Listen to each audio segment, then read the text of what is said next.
PUBG UC carding, free fire diamond carding, Telegram में iPhone और DSLR का carding, YouTube premium carding, Netflix carding, PayPal carding, Spotify carding और पता नहीं कौन से कार्डिंग को सुनने के बाद आप ये जानने आए हो कि आखिर कार्डिंग होता क्या है। अब इससे पहले कि मैं आपको कार्डिंग की पूरी जानकारी दूं, मुझे सच में ये जानना है कि आप किस कार्डिंग के बारे में सुनकर यहाँ आए हो। आपको कार्डिंग के बारे में कहाँ पता चला, मुझे कमेंट में प्लीज बताओ। तो कोई भी जुर्म जो कंप्यूटर, इंटरनेट, डिजिटल डिवाइसेस और वर्ल्ड वाइड वेब के मदद से किया जाता है वो साइबर क्राइम कहलाता है, जिसमें जो मुजरिम होता है वो किसी सेफ जगह में बैठकर आसानी से बड़े बड़े कारनामे अंजाम देता है। साइबर क्राइम में बहुत से कारनामे आते हैं, जैसे वेबसाइट हैक करना, किसी के सिस्टम बिना उसके परमिशन के एक्सेस करना, डेटा चोरी करना और उसका गलत इस्तेमाल करना वगैरह वगैरह। और इन्हीं कारनामों में से एक का नाम कार्डिंग है। कार्डिंग करने वाले को हम कार्डर्स कहते हैं, जिसको मैंने दो हिस्सों में बांटा है आप लोगों को समझाने के लिए। पहला, जो अलग अलग मेथड से एटीएम में स्कीमर्स लगाकर, स्कीमर एक डिवाइस होता है जिसको अगर एटीएम में लगे कार्ड रीडर के ऊपर लगा दिया जाए तो उसके थ्रू जो भी कार्ड होकर जाएगा उसका डेटा उसमें कलेक्ट हो जाता है।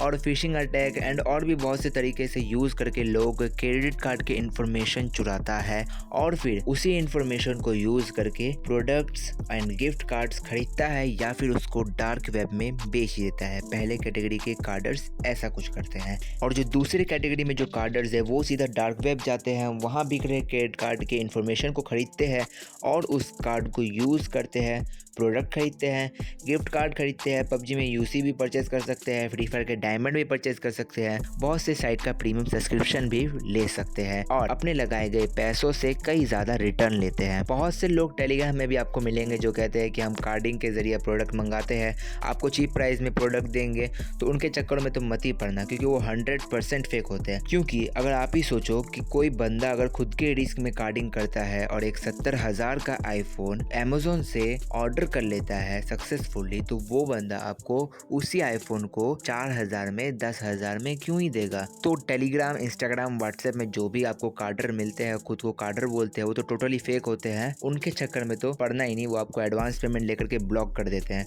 तो अभी हम लोग ना थोड़ा डिटेल्स में जानते हैं कि जो कार्डर्स होते हैं वो लोग ऐसा कैसे कर पाते हैं। जो पहले कैटेगरी के मैंने आप लोग कार्डर्स जो बताया है, वो लोग क्रेडिट कार्ड के इन्फॉर्मेशन को कलेक्ट करते हैं। एक नहीं बल्कि एक साथ बहुत से क्रेडिट कार्ड के इन्फॉर्मेशन को कलेक्ट करते हैं। उनमें से बहुत से बेकार निकल जाते हैं, कुछ एक्सपायर हो जाते हैं, कुछ डेड हो जाते हैं और बहुत से क्रेडिट कार्ड में बैलेंस ही नहीं होता है, बहुत से क्रेडिट कार्ड का एग्जैक्ट एड्रेस ही नहीं पता चलता है और इसी वजह से बहुत से क्रेडिट कार्ड छट जाते हैं और जो बचता है जिसमें बैलेंस होता है वो अपने परचेसिंग के लिए यूज करते हैं या फिर बेच देते हैं, जिसको दूसरी कैटेगरी के कार्डर्स खरीदते हैं। अब यहाँ पर आता है ट्विस्ट, आखिर ये लोग कार्ड बेचते ही क्यों हैं? अगर इनके हाथ एक ऐसा कार्ड लग गया है जिसमें बैलेंस है तो फिर ये उससे पैसा निकाल क्यों नहीं लेते, उसको बेचते क्यों हैं? इसके अलग अलग कारण हो सकते हैं। बेचने पर उसको पैसा जल्दी मिल जाता है क्योंकि बहुत सारे कार्ड से पैसा निकालना काफ़ी टाइम लगता है उसमें।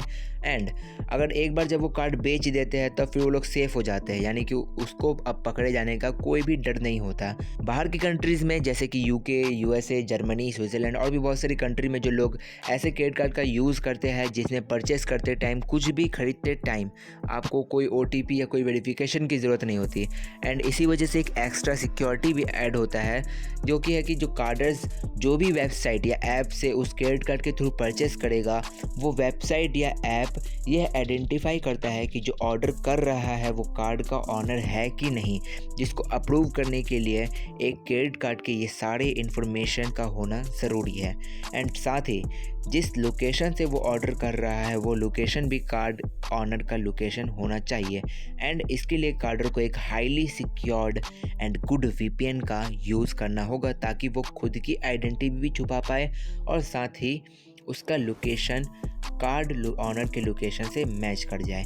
एंड अगर कोई कार्डर ऐसा करने में सक्सेस नहीं हो पाता, यानी खुद की आइडेंटिटी नहीं छुपा पाता, अपनी आईपी नहीं छुपा पाता, खुद को पूरी तरीके से अनोनिमस नहीं कर पाता, तो वो पकड़ा जा सकता है। और जैसा कि कार्डिंग टोटली इलीगल है तो पकड़े जाने में इंडिया में 3 से 5 साल तक का जेल और 1 लाख से ज़्यादा का जुर्माना होता है gas. And guys, carding totally illegal है और मैं आप लोगों में से किसी को भी रिकमेंड नहीं करता हूँ कि आप कार्डिंग करो। एंड अगर आपको तब भी कार्डिंग सीखने की चुल मची है तो पिन कमेंट में आपके लिए कुछ रखा है, जाकर देखो।